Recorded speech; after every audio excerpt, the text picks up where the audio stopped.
एक राजा था। उसके 12 बेटे थे। जब वे बड़े हो गए तब राजा ने उनसे कहा कि तुम्हें अपने अपने लिए एक एक पत्नी ढूंढ कर लानी है, लेकिन वह पत्नी एक ही दिन में सूत काट कर कपड़ा बुने, फिर उससे एक कमीज सिलकर दिखाए, तभी मैं उसे बहू के रूप में स्वीकार करूंगा। इसके बाद राजा ने अपने बेटों को एक एक घोड़ा दिया। वे सभी अपनी अपनी पत्नी खोजने निकल पड़े। कुछ ही दूर गए थे कि उन्होंने आपस में कहा कि वे अपने छोटे भाई को साथ नहीं ले जाएंगे। 11 भाई अपने छोटे भाई को अकेला छोड़कर चले गए। वह रास्ते में सोचने लगा कि वह आगे जाए या लौट जाए। उसका चेहरा उतर गया था। वह घोड़े से उतरकर घास पर बैठ गया और रोने लगा। रोते रोते अचानक चौंक गया। उसके सामने की घास हिली और कोई सफ़ेद चीज़ उसकी ओर आने लगी। जब वह चीज़ राजकुमार के पास आई तो उसे एक नन्ही सी लड़की दिखाई दी। उसने कहा, मैं छोटी सी गुड़िया हूँ, यहाँ घास पर ही रहती हूँ। तुम यहाँ क्यों आए हो? राजकुमार ने अपने बड़े भाइयों के बारे में बताया। उसने अपने पिता की शर्त के बारे में भी बताया। फिर उसने गुड़िया से पूछा, क्या तुम एक दिन में सूत काटकर कपड़ा बुनकर एक कमीज सिल सकती हो?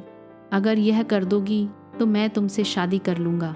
मैं अपने भाइयों के दुर्व्यवहारों के कारण आगे नहीं जाना चाहता। गुड़िया ने हाँ कर दी। तुरंत ही उसने सूत काता, कपड़ा बुना और एक छोटी सी कमीज लेकर महल की ओर चल पड़ा। जब वह महल में पहुंचा तो उसे शर्म आ रही थी, क्योंकि कमीज बहुत छोटी थी। फिर भी राजा ने उसे विवाह करने की अनुमति दे दी। राजकुमार गुड़िया को लेने चल पड़ा। जब वह घास पर बैठी गुड़िया के पास पहुंचा तो उसने गुड़िया से घोड़े पर बैठने को कहा। गुड़िया ने कहा, मैं तो अपने 2 चूहों के पीछे चांदी की चम्मच बांधकर उसमें बैठकर जाऊंगी। राजकुमार ने उसका कहना मान लिया। राजकुमार घोड़े पर सवार हो गया। गुड़िया चूहों के पीछे बंधी चांदी की चम्मच पर सवार हो गई।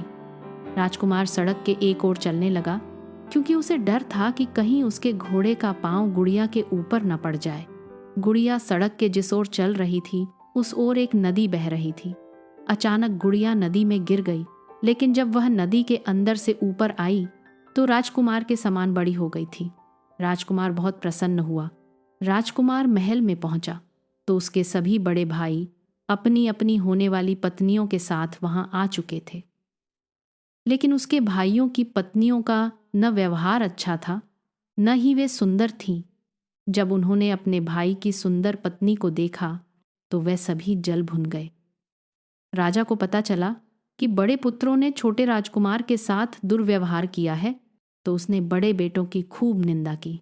फिर छोटे बेटे को गद्दी सौंप दी। छोटे राजकुमार का विवाह गुड़िया के साथ धूमधाम से हुआ। अब छोटा राजकुमार राजा था और गुड़िया रानी। दोनों सुख से रहने लगे।